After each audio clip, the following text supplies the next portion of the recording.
Can this old 10 megapixel compact camera with a CCD sensor produce worthwhile images?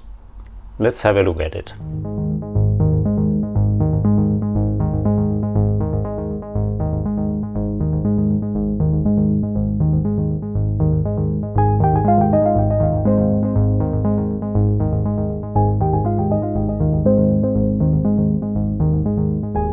Welcome again to my channel, this time for the fourth episode in my review of old digital compact cameras.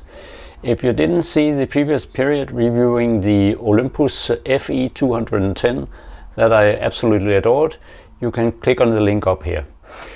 This time I'll look at this GE or General Electric Z140, another camera from a manufacturer, General Electric, that doesn't make cameras anymore. Like the other cameras in this series of reviews, it contains a small CCD sensor. The size of the sensor is in this camera is a bit uncertain, as there's very little information available online for it. But calculating from its focal range, it is in all probability what I put data up on here. And now that we are at it, the focal range is 35mm to 140mm in full frame equivalence. Thus from a very wide to a decent telephoto zoom. On top of that, it has, like many other contemporaries, a digital zoom, a 5.7 times further zoom that I would advise not to use. Digital zooming on a very small sized sensor isn't going to provide great images, except of course if you adore blocky and unsharp images. Image quality is only JPEG and the dynamic range is limited, as you can see in these images. When a dark subject is shot at a distance, there's still detail in the lighter parts of the image, but moving closer, the camera adjusts the exposure for the darker parts and the bright objects lose all detail. The camera boots up fairly quickly, and the zoom also moves through its 4 times zoom range quickly. On the multi-button on the back you can change settings for the flash, whether to use macro mode, adjust the exposure up and down, and finally whether to use 2 or 10-second self-timer. Flash settings are either automatic, always on, always off, or using a red eye reduction. The macro mode only changes the closest focus from around 10 centimeters to around 5 centimeters. But nevertheless, it provides quite a big enlargement. There is also a button to turn smile detection on, so the shutter fires whenever it detects a smile. On the function button you get access to change the color balance, the ISO value, the image quality, the image size, and select to shoot black and white, sepia or vivid images. On the button you can open to the battery, or rather the 2 AA batteries that powers this camera. As I most often use rechargeable batteries, I always have some spares charged up and ready, so for me this is quite handy. Here you also find the memory card, and it takes SD or SDHC cards, no newer or faster card. But that isn't necessary either in this camera with its low megapixel count and only JPEG images plus a very resolution video. On top you have a dial that allows you to change between the different shooting modes, or to view images and to shoot video. Video probably won't be used on this camera in 2024, as it is only 640 by 480 resolution.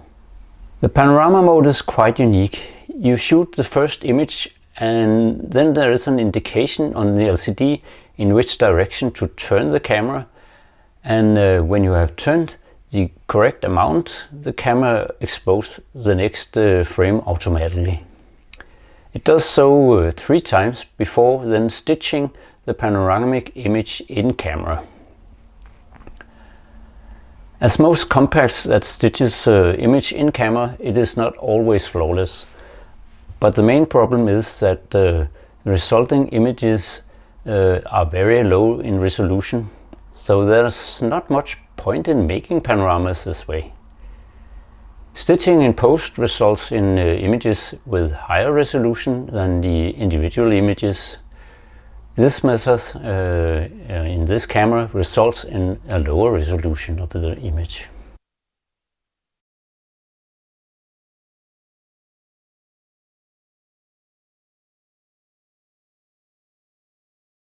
The images are shot in a 4:3 aspect ratio if you want to utilize the full size of the sensor.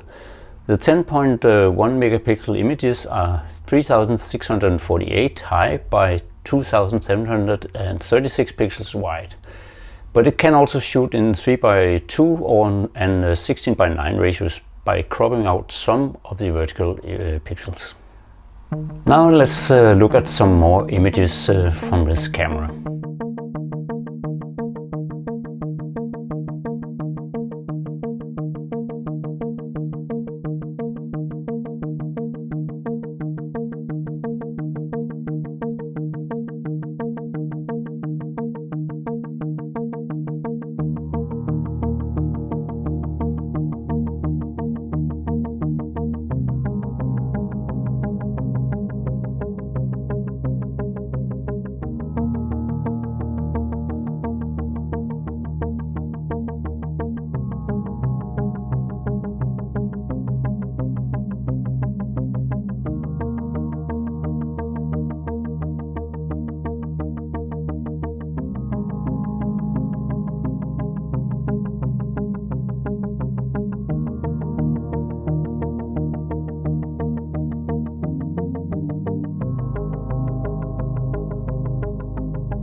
So what is my verdict on this camera? Well, it's been rather fun to use, and the images definitely has some vintage character. Probably due to the tiny old CCD sensor, but image quality is not one of the forces in this camera. In perfect light and without too much contrast in your subjects, the images come out pretty nice. But if there's dark highlights and dark areas, you lose detail in some areas. On the other hand, if I think of my love for shooting positive film that also has a very limited dynamic range, then this camera sort of mimics that feeling.